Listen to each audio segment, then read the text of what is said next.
When you look around Instagram, TikTok, or YouTube for cruise stuff, including Royal Caribbean, odds are you're going to run across content that's been made by influencers. How does that actually work, and what impact does it have, and how does it shape people's opinions on how they pick a cruise? Our podcast can be heard on a number of platforms, including YouTube. And if you're watching or listening on Sun YouTube, whichever you want to look at it, then odds are you've probably watched a number of YouTube videos about going on cruising, whether it's Royal Caribbean or another line. I know I have. And one of the major changes that has happened since I started Royal Caribbean blog all those many years ago is the rise of influencers in cruise marketing. And certainly there are many that obviously go on Royal Caribbean. And I wanted to talk about this topic because I think it's a really interesting thing to consider as people look at which cruises to book. And when I thought about this topic, really want to hit this topic, I was like, man, who can I talk to that we can have a really good conversation, a really natural flow, someone who's coming at it with a lot of experience. And I thought, of course, of Griff from Griff and Alyssa. Griff, welcome to the podcast, man. Hey, what's going on, Matt? Hello, listeners. How are you guys doing today? Welcome, welcome. Glad to have you here. It's first of all, it's an honor to have one half of the Paradise crew here. I hope Alyssa's doing well, but and family life is treating you well. Yeah, man. I mean, we're expecting baby number two, so baby due in August, which is super exciting. Congrats. Also, thank you. Grateful to be here. When you sent me the message, like, yeah, I'll go talk to Matt for a little bit about influencer marketing. Sounds fun. Yeah, it's fun. You and I have hung out a couple different times, and a lot of Yeah. times our conversations usually end up a little talking inside baseball. It's we just naturally love to. I think you and I both love the industry Yeah. and kind of the ins and outs of it. And what's really fun about this is it changes, it evolves. It's not the same as it was 3 years ago, 5 years ago, whenever. When you look at cruising today and you look at how not only you have your own YouTube channel, which you and your wife have been working at for many years, you've also worked at it from the outside. You've worked with different companies to craft and cater some of the messaging that goes into it, and you come at it from the creator side. What's really opened your eyes to how the internet and YouTube and Instagram and TikTok and all that have changed how people look at cruising? Uh, Dude, it's wild, Matt. There's so many different perspectives out there, and to see different social platforms. Let's just start with like Instagram. So we have this one social platform, and then you have all different types of creators on that platform. They all have different voices, different perspectives, and then when they get introduced to cruising, my favorite is observing. When you've gone to like a creator event, we're gonna use Royal Caribbean for example. You go to a creator event and you get to see people that have never cruised before in their life. And you're like, oh yeah, what's your channel name? Like, oh, it's XYZ. You ever been on a cruise before? No, I haven't. And they have 10 million followers. And you're just like, whoa, that's insane. And like, Yeah, oh, what do you do? Oh, I do fashion. Like, oh, and they're just doing a bunch of different fashion tips on a cruise, which I find fascinating. And there's gamers and I won't get too nerdy on it. I saw a creator who I guess designed shoes, and Royal Caribbean did like a shoe collab with him. It's just so many different perspectives and ways to create and be, I guess, a quote unquote influencer on a cruise ship. So that's been the most fascinating thing to me. It's the different perspectives that people have on different platforms across different medias. It's crazy. absolutely. I mean, it is crazy. It's like, so much has changed both in the audience that they're trying to attract, like you were saying, great examples of that. And then also the different trends, obviously. I mean, things have evolved quite a bit from Facebook over to Instagram, over to TikTok. I think TikTok is really ruling the roost as of right now, though Instagram's not dead yet by any means. But it's definitely, I mean, the cruise lines are leaning into this, not just Royal Caribbean, but they're leaning into it because they are going after the people who have never cruised before market. And those people largely are not watching traditional media where they're like watching the CBS evening news at 6:30 p.m. and then going to Mhm. see a Royal Caribbean commercial. So I think this is about getting people, what is it, eyeballs in front of the product here. And in this case, it's through influencers. How do you see, is that a fair perspective, or is that too much of a boomer perspective? No, I think activating audiences through certain mediums it's always been around, when Mhm. you're trying to reach out to people who are into sports, you'd probably get into an ad on the radio and say, "Hey, we're gonna have these new ballpark Franks. You can come try them at the Yankee Stadium coming up, $2 hot dogs." And then people will check it out. And then they go to their local grocery store and there's the Mhm. same Franks that they buy at the ballpark now available at their local grocery store. And so I think when brands are seeing people that have never cruised before, I think what's the number right now? Is it like 3 million new cruisers a year or something crazy like that? Yeah, it's a lot, It and was it's a only lot. growing. It just keeps growing. So yeah, if I want to get into someone who is more, let's just say Hmm. introverted, they're kind of like a stay-at-home type of person. Yeah, but they have an influence of moms because they do DIY hacks of like keeping your house clean and aesthetic, a peaceful home. Well, yeah, maybe I am Royal Caribbean and I book them in a suite and I put them in the sweet neighborhood and everything's aesthetic and nice and they have this cool neighborhood suites and they have access to the what's the private lunch on Royal Caribbean? It escapes me. That you mean with the key? The key. Maybe we give them the key and like, oh, you mean to tell me I can go on a cruise that can almost fit more than 5,000 people and not even see a lot of people on the ship? Yeah, that's an experience. You can do the key. Yeah. Can you create some content about the key? And then she makes a blog post and makes a piece of content, and everyone's like, "Oh, I didn't know that existed on a cruise ship. Hey, honey, let's go look at the cruise ship, Royal Caribbean specifically." So I think it's a crazy way to activate an audience. Fun Do, way. I won't say crazy. do you consider yourself an influencer? Not really. I kind of just stumbled into it. You know, I was always I took this approach with me and Alyssa. We just wanted to travel and have fun. Hmm. And I enjoyed creating videos. I went to school for film for a bit, and I just love telling stories. And did you hear the story how we got started? Let's assume not for the sake of the audience here because they Oh, haven't heard okay. it. I'll tell the short version. Alyssa and I were getting married, destination cruise in St. Thomas, and the wedding videographer canceled his services a week before the wedding. I decided, oh, let's just film the wedding like a home movie Hmm. and filmed the wedding, and I uploaded it to YouTube like a little cruise wedding vlog.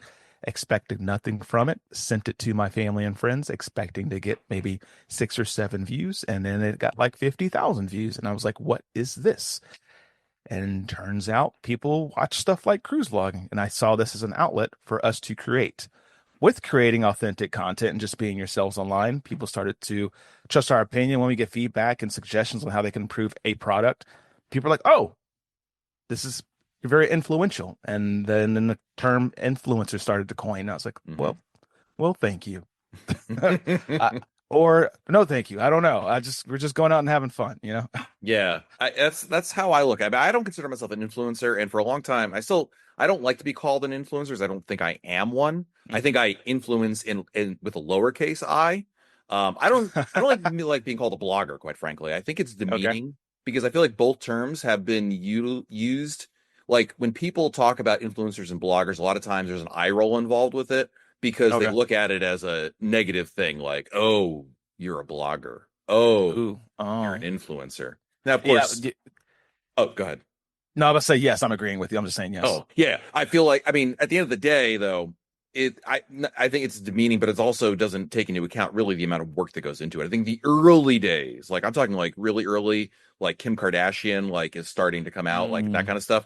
I felt like it was a completely different ball game. Nowadays, if you want to be any kind of successful influencer, I'm imagining there's a lot of work involved. I've seen what you guys do on your end of the spectrum when you're doing work on board, and that is really, I know no one has any sympathy for us, but I mean, it's legit no. work when you're talking about what influencers, whether it's you or any other creators that you and I have hung out with on a number of occasions on cruise ships. You've seen the level of work that's involved with it. Oh yeah, I've seen the level of work of many different creators, including yourself. I don't know. So, what do you classify yourself as before I go forward? Because Royal Caribbean blog, Royal. Yeah, well, I consider myself Yes. as a writer. I try to cater what I do in the sense of a traditional media standpoint. Like I always wanted to be treated the same as any other media outlet, whether that's online or not. That's fine. Like I'm not saying I'm not online because I am, obviously, but I didn't Yeah. want to ever.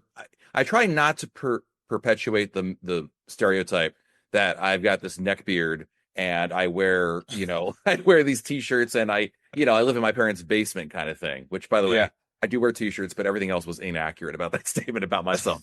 I do wear t-shirts. Yes. They're awesome. Plug you got to But plug a t-shirt brand. True Classic Tees, there you go. Um influencer. Um so hmm. I guess the it's interesting. 'Cause that's my own personal thing, and maybe I feel like this is also because I'm coming at it probably from a different. I started it many years even before that began, so maybe that's part of my issue. But really, I find it fascinating. This is what I really wanted to talk to you about today because it plays a significant role. Like I said earlier at the start of this episode, if you go to YouTube and you search Royal Caribbean or you search a specific ship, Icon of the Seas, Utopia of the Seas, whatever, there are going to be influencer videos that are out there. And Hmm. clearly, and boy, if you go on TikTok and Instagram, way more than that. So Yeah. clearly there is a role being played here. And the cruise lines, by the way, they're along for the ride. They love it. Yeah. I mean, you get to show off your thing and like sometimes a positive light.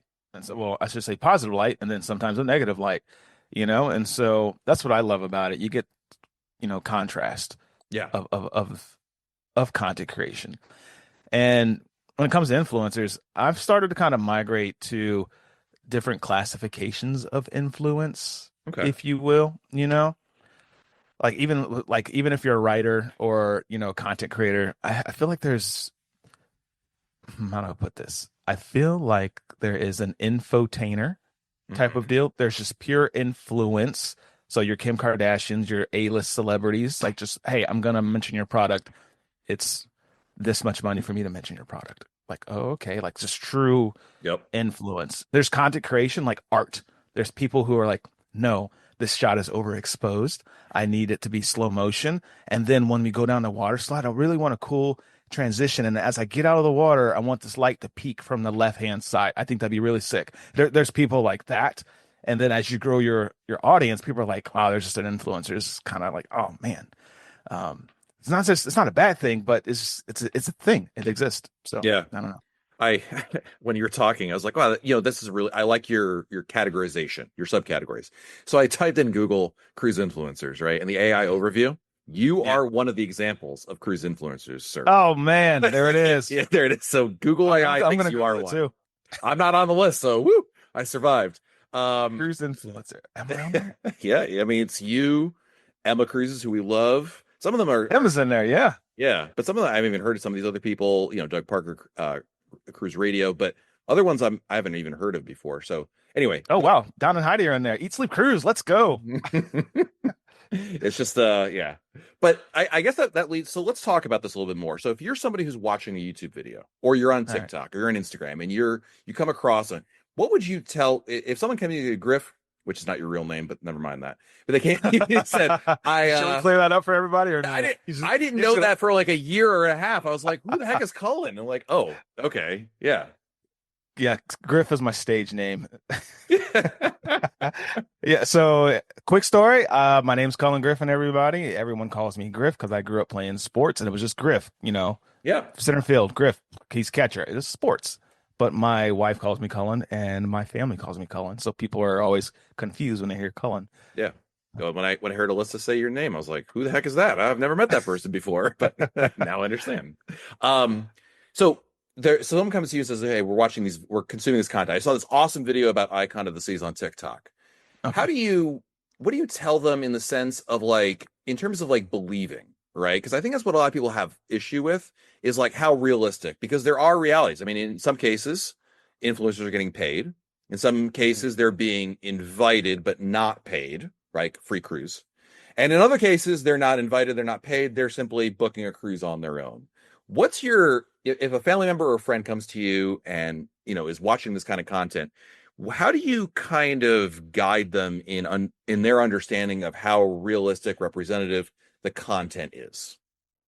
Mm, that's hard. There's some very practical ones, right? So there's the pay for promotion, like you will see that in the content, you'll see ad. And so then that's up to the person viewing the video, like how much trust do I want to put into it, you Mhm. know? And I tell people like, hey, listen, like yes, it is an ad. They are being paid to promote, but you do have to consider that a brand is going to put their best out when these people come out because they do not want anything to go wrong. So Right. what you're looking at is true. Like that the on Icon of the Seas, you see this super epic water slide. That's there. It is fun. It is a water slide. Like to say it's not, it's kind of like, okay, now you're kind of reaching a little bit.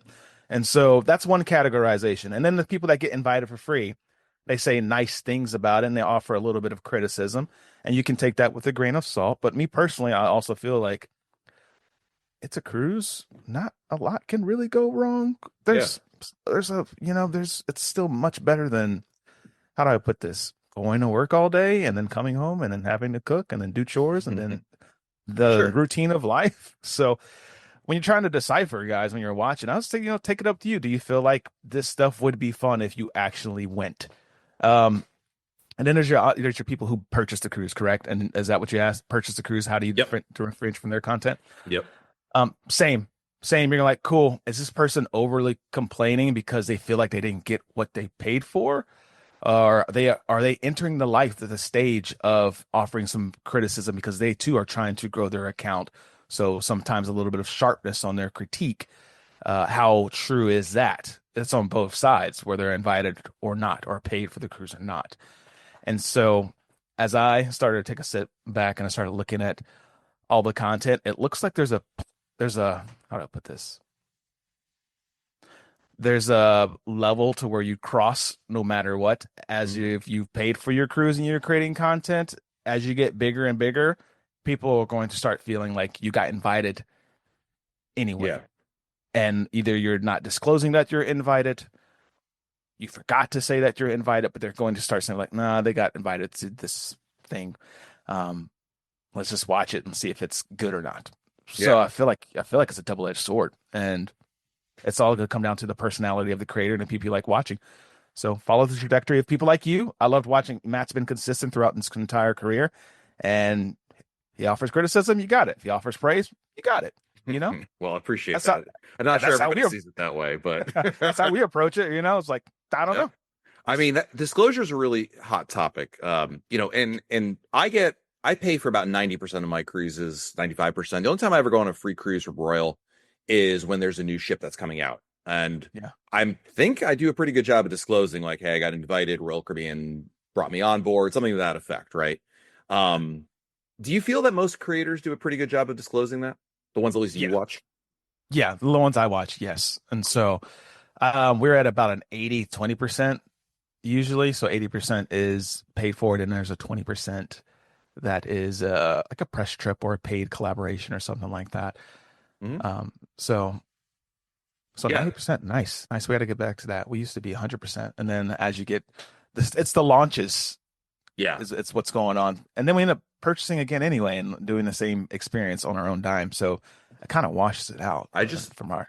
Yeah, I've always paid because it's just easier. Like I can get on the ships I know I want to get on, cover the things I want to cover. Yeah. And Yeah. then on the other side of it, it's like, well, yeah, then also not beholden to anybody. Not that I really feel like I'm beholden when I go on the press trips, but like, I'm not following I can do what I want, kind of is basically the way to think about that. But access is king, and you all want to see when there's a new ship, you all want to know Hmm. what's new, what's interesting, what's different. And that's kind of, Hmm. that's part of our task, so to speak. Do you think it's when someone discloses, they've been gifted a cruise, they've been invited on the cruise, they're paid to go on board. Do you think that should change someone's opinion on the content? Like they're watching? I'm gonna say depends. I, Yeah, I I think when you say it depends, Amy, this is what I thought, and tell me if this is where you're going with it too. When you say it depends, you really what when you said that, I immediately thought, well, yeah, it depends on who the influencer that we're talking about is, because everyone has their own style to it. yeah. And I think that part of it is not so much this paid sponsorship, whatever that tag in YouTube videos that we can check on to disclose that, or something in the description, or even heck saying it on the video itself. But it goes beyond that in terms of the authenticity that's presented within the video. Is that kind of how you're thinking about it too, or am I off on my Yeah. own? Yeah. It's just like sometimes if it's paid, It does come with some sort of like revision round, one or Mhm. two, and then there's some missions and a little behind the scenes of that. They'll be like, "Oh, can you actually add this unique selling point?" They start using very, very branded terms behind the scenes of corporate, and you're like, "Oh, okay, this is why I got out of corporate." But I will do it. I will do it. You know. And so, and then there's like, I love press trips because it's just like, "Hey guys, welcome. Like, this is the thing. Can you guys film the thing? We've got a loose schedule so you can show everyone the thing." And if you have any like, questions or criticism, please let us know. And yeah, there's no approval in the video. Just fire it off. I Yeah. love those, you know. Hmm. So, um, which is also good. And then I think that's it, right? There's gift and there's paid. Yeah. Yeah, absolutely. And it was interesting, and I can only speak for Royal Caribbean because I have not worked with other cruise lines. At least with Royal Caribbean, there seems to be two camps. There is the media camp, which is what I usually get invited to, and that's the kind of what you were saying, like, you're on the trip, we're not paid to go on it. We're simply gifted a cruise, airfare, hotel in some cases. Hmm. Um, Present it, and there you go. And then you have the social camp, which are the influencers who may or may not be paid, who did get the cruise obviously for free at the same thing. But it seems like there's a lot more, I don't want to say hand holding, but there's a lot more like, hey, we want you to do X, Y, and Z, or we want you to focus on X, Y, and Z. Is that how you see it? Is that how the industry is in whole as a whole? What's your take on for the audience to better understand where this is all coming from? Yes. So I've been fortunate enough to play on both sides across different like cruise lines. So I've got some pretty good experience across both mediums, that being press and like the influencer side. So for those of you who don't know, listen, we have the YouTube channel Griff and Alyssa, but we also have an Instagram account, Griff and Alyssa, and a TikTok account, which is more so relatable couple stuff that we do. And so when those numbers are like cranking out like 20 million views a month and stuff like that, brands reach out and like, hey, you want to do, let's say a cruise invite comes through and it's content side, it's social media. There are certain, they call them deliverables that they're looking for because they think you'd be a good content creator slash influencer for that project. So let's say new spa additions have been added. So boom, can you guys do like a relatable skit on board that kind of covers the spa services in there? But then there's another creator who's like really good into like thrill and adventure. Hey, we're gonna have you guys spend a day doing the thrill stuff on board. Griffin and Alyssa can still do the thrill stuff on board, but that's not our focus. Our focus is going to be like couples comedy, spa stuff, a date night, maybe. What was it like sitting in the hot tub and having pizza ordered? You see what I'm saying? And then Mm-hmm. the other creators like, oh, your niche is roller coasters. Do you want to strap a POV cam to your chest and go down the water slide? Those are your deliverables, and they still highlight all the different experiences. So when people are watching the content, they're like, oh, that's fun. You guys want to do a date night and a spa day on a cruise ship, specifically insert whatever cruise line? Yeah, let's do that. And then they'll be activated by another audience and another creator and influencer, another fun aspect of the ship. But both mediums be very, very true because it's unique to the creator. But on the flip side, we'll get invited for press and it's completely different where there's no deliverables. You guys kind of wander, do your own thing. That makes sense? Yeah, absolutely. I think that's a really good way of describing kind of the two camps, if you will. Yeah. And, everyone kind of, in a lot of cases, I feel like there's a lot of different, approaches. Like, certain creators get more, I don't say access, but they certainly get they're clearly there's an angle that they're going with creator A versus creator B. Yeah. And it's really interesting. Royal has really gone heavy on this with the influencer marketing. I'm sure that if you've watched more than 7 videos of Royal Caribbean on either TikTok or Instagram, you've probably run across a number of them already. Yeah. And they're all great people. They all have different approaches to how they do it. And it's kind of interesting when you look at it, especially I love when Michael Bailey gets involved with it, who's the CEO of Royal Caribbean, and he puts himself out there. He's certainly not afraid to do that, both on his own social channels as well as some of these other channels that are out there. Um, it's always interesting to me the different audiences that cruising is going after when they invite influencers on there to cover it, not just for a new ship launch. The new ship launch is like all hands on deck. They usually have a pretty wide um uh I just lost the metaphor I was going with a pretty wide net that they're trying to cast. There you go. And then throughout the year they'll have different things that are happening more targeted, or just, hey, we want to work with this particular person.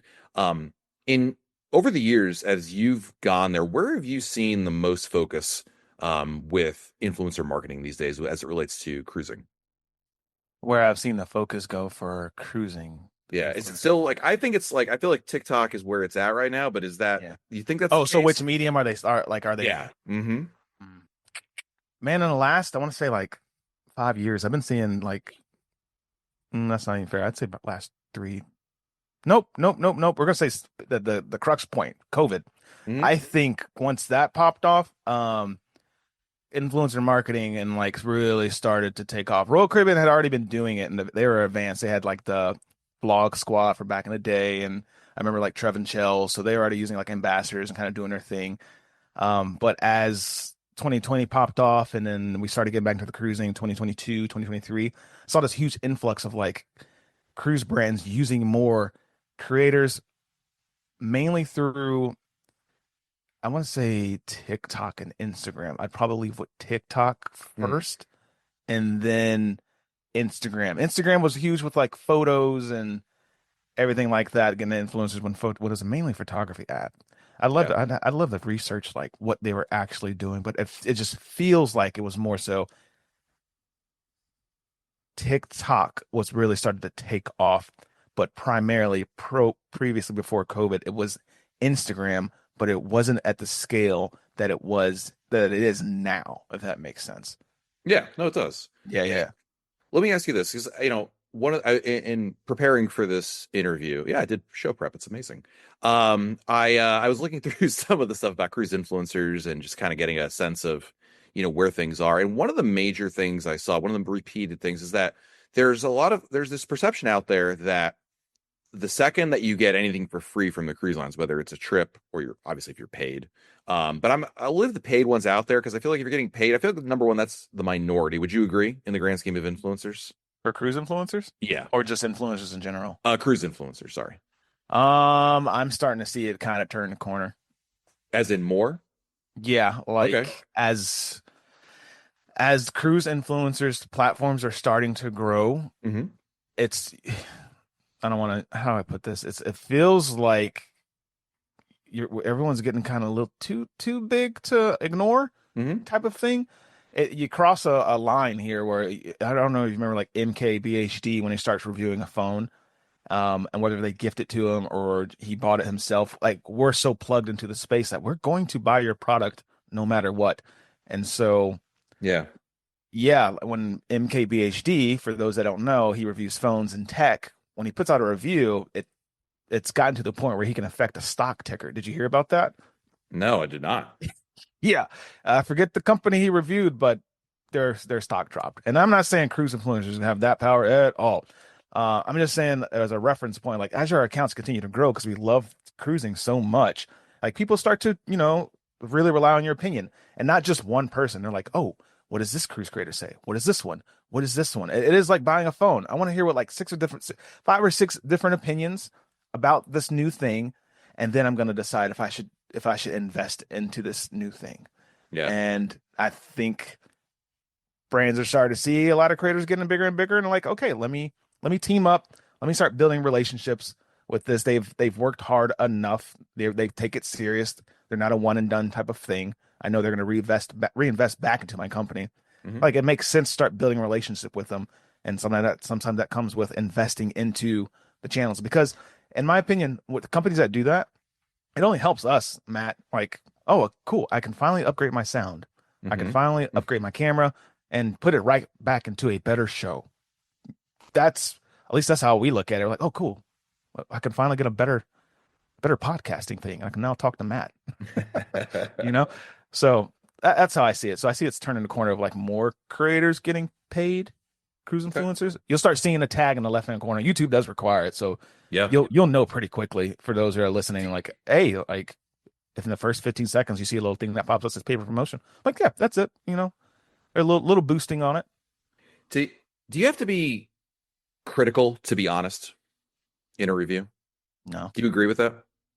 critical to be honest. I think no.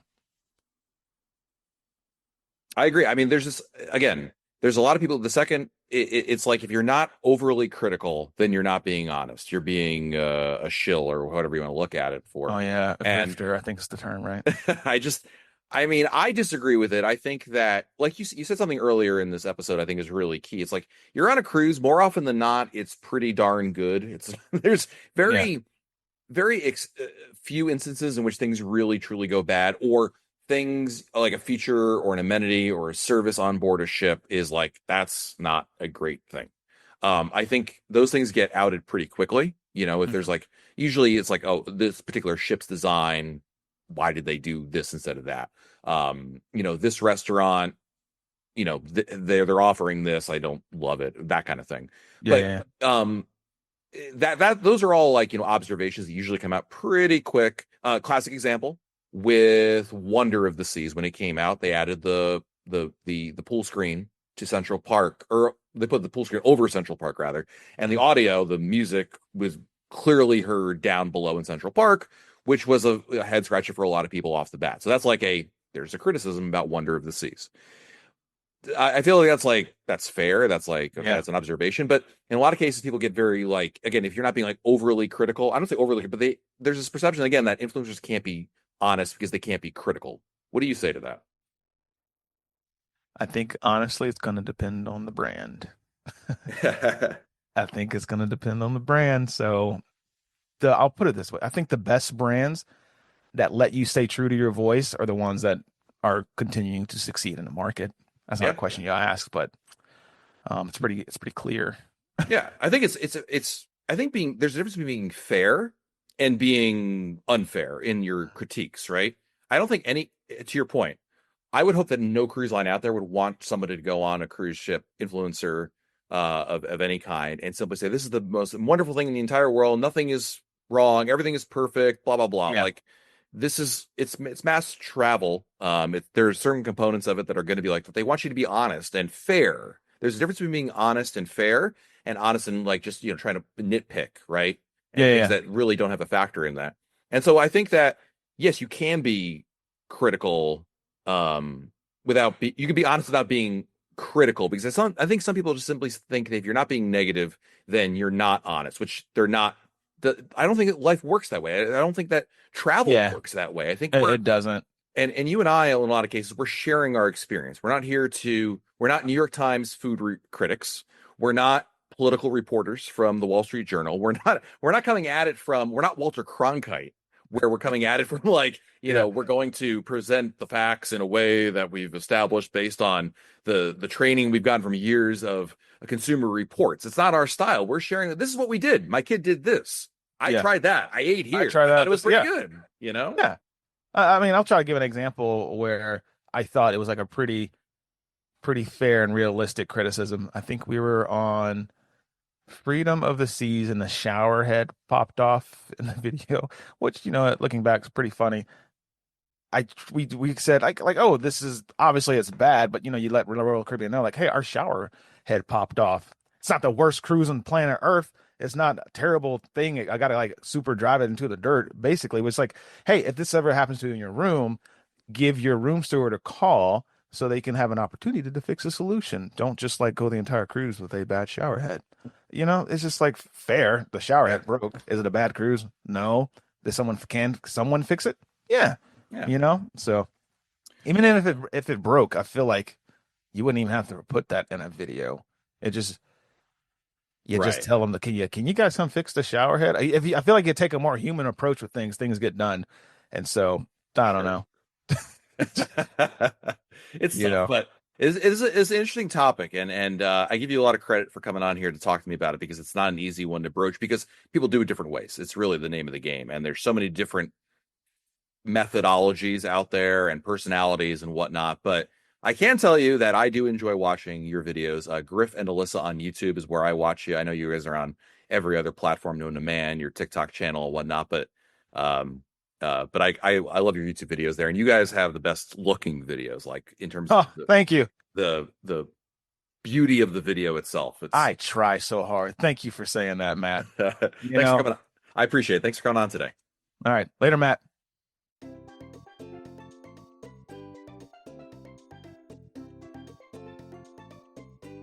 All right, friends, time to answer listener emails. This is where I answer the emails you've sent in. You can always email me your questions by emailing them to Matt, M-A-T-T, at RoyalCaribbeanBlog.com. Our first email is from Scott Beering. Hey, Matt, we'll be doing land stays on each of our upcoming Greek Isles cruises, and a fellow Facebook group person also wondered, like me, if Royal will confiscate our adapters. Not planning to use them on the ship, as they'll have 110-volt outlets. With this also being a one-way from Rome to Athens, not sure what to do. Have you or your team experienced anything like this, or have any guidance? So this is a good question, actually, because you're bringing a thing, you know that's not allowed, you're not going to use it, but you're just, like, you want to have it for later, like, to bring home. My understanding is, it's like anything. If you brought an iron on board or anything else that's banned, that's not illegal, like, if you brought a gun on board, you got bigger problems. But for an adapter, what they're going to do is, if they spot it, they're going to confiscate it, and they'll hold it, and then at the end of the cruise, Scott, at the very end, on the last morning, usually when you exit the cruise terminal, at least that's how it is here in the U.S., there's a table of confiscated items, and there were like irons and, travel steamers, things of that nature. Anyway, that's where you'd go pick it up, and that's how that works. So it's pretty easy, and that would be, they're not going to get in trouble per se. You're just going to have an extra stop for you to fill out some paperwork so you can claim it later on. Next up, we have a longtime Royal Caribbean Blog insider and listener to the podcast, Jason Peterson from Orlando. Hey, Matt, I have a couple questions about celebrity. My wife and I booked a cruise on Celebrity Beyond for the summer of 2026 for a 25th anniversary trip. It visits Coco Key, Cozumel, Grand Cayman, and Nassau. We booked a concierge class balcony room because it was a trivial amount more than a regular balcony. We're looking forward for a few ways to splurge since it's a milestone anniversary.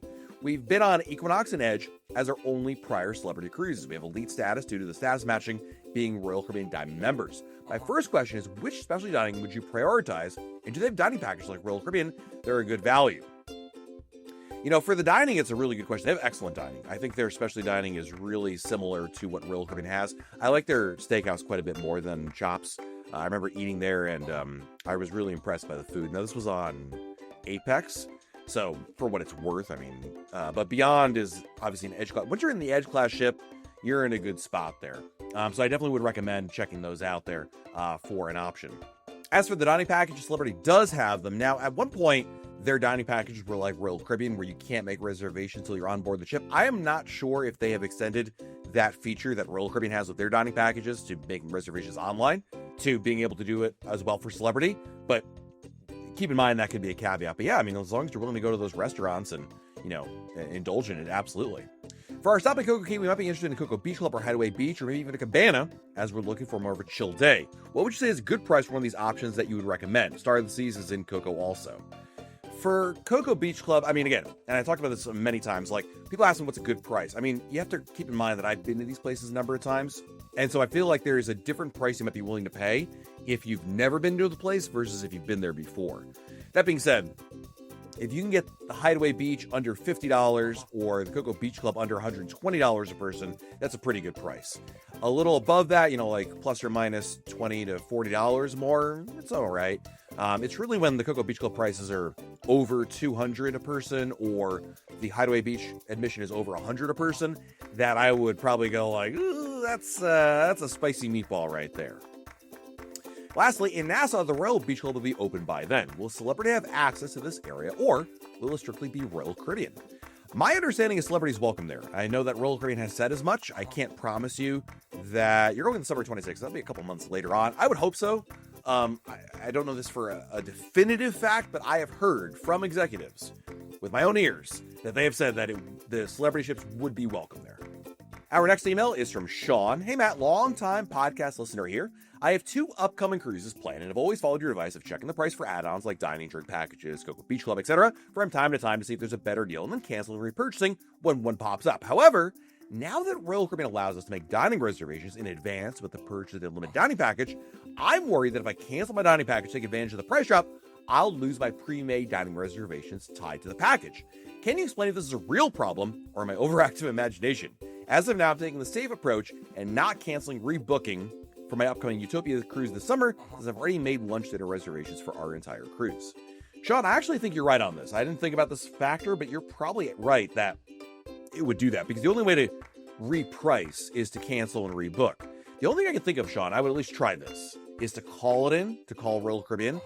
But you'd have to be really specific, and sometimes they don't quite understand what you're trying to ask them. But can they apply the price difference? Probably not. I mean, I still think it's going to be a cancel and rebook situation. Of course, their reservations are real time. So as what I mean by that is, like, let's say you canceled a shore excursion to reprice it. If the shore excursion was sold out and you canceled it, in the interim period between you canceling and rebooking, it would show up as available again. It's like, it works in that way. So theoretically, and I emphasize theoretically, Sean, so please don't shoot the messenger here if this is not the case. Theoretically, if you were to cancel, the reservations you made would instantly go back into the queue, into the availability, and you'd be able to rebook the same time. So really just make a note of which ones you booked. You have to recreate the wheel, but theoretically you'd be able to you'd have to make the reservations again, but at least you know which ones you have because you have a list there, and that theoretically should work. But unfortunately, there's not like a reprice my booking and don't change any of my reservations. Their system is not quite that sophisticated. Next email is from Rick. Hey, Matt, I'm selling on Harmony in January. Splurged for a 2-bedroom grand suite. I'm not sure, but do you get free soda, water, beer, and wine from 11 a.m. to 11 p.m. in the suite lounge? I know you get free drinks every evening for 5 to 7 or 8. And is there a special porter area to leave your luggage on embarkation day? Any help is appreciated. Yeah, so you got basically the 11 a.m. to 11 p.m. in the suite lounge on Oasis class ships. You get complimentary beer and wine. Soda and water is pretty much included with that as well. So yeah, you just stop by and grab that. So your understanding of the suite lounge complimentary drinks is accurate. For the luggage area, no, there's nothing special. The only way you have a special area is if you did a star classroom. In that case, there's a special drop-off. Otherwise, just print out your luggage tags like normal. There'll be suite ones, obviously. But there's no special porter area or area to leave your luggage. Obviously, I think you already know this, Rick. There is a special entrance for suite guests, but that doesn't apply to your porter drop-off or whatnot. So hopefully that answers your question there. And our last email is coming to us from Zach. Hey, Matt, me, my friend, my sister, her friends, my dad, and my uncle are going on Oasis of the Seas for a group cruise. Now it's almost a year and a half away. We started planning everything. I even used the cruise compasses posted on the Royal Caribbean blog website to see what was going on. It's a 7-nighter for Cape Liberty with 3 days at sea. Me and my friend have looked up deck plans, listened to at least 25 reviews of the ship, and we're trying to figure out secret things to do on board. What do you think we could do? By the way, love your podcast and I've been listening to it since I went on Utopia. Near when it came out, keep posting. Thanks, Zach, for the kind words. In terms of secrets for Oasis of the Seas, a couple things jump out at me. Number one, you have the Solarium Sun deck wings, which are kind of cool, nice photo area to check out. So I would definitely look for that. Over in Central Park, there is I don't know what you call it, a balcony, an overlook above deck 8. So it's really on deck 9, but there's tables and chairs set up there, and you can literally sit out there and enjoy the view of Central Park. It's kind of like a poor man's balcony, I guess, but somewhere to check out. Don't forget, Johnny Rockets has breakfast that's complimentary. I also like quite a bit going to the Solarium Cafe for lunch on embarkation day. And also check out on the back of the jogging track, at the very back, at the aft, it's a great viewing spot. A lot of people don't know about it, and that's a really cool one. One more I want to share about the cool areas, secret areas on Oasis. So there's actually a secret aqua theater viewing area. Basically walk to the aqua theater, but go to either the left or the right of the theater to find stairs that lead to the rock climbing wall area. And there's a large viewing area there that even has some chairs to enjoy. So if you want to have, again, don't have reservations for a show, this is a great spot. Now, a lot of people know about this, so you're still going to have to get there early. Don't like roll in 2 minutes beforehand, but hopefully that answers your question there, gives some things to think about. Thank you to everybody for checking out this episode of the Royal Caribbean Blog Podcast, and we'll talk again real soon.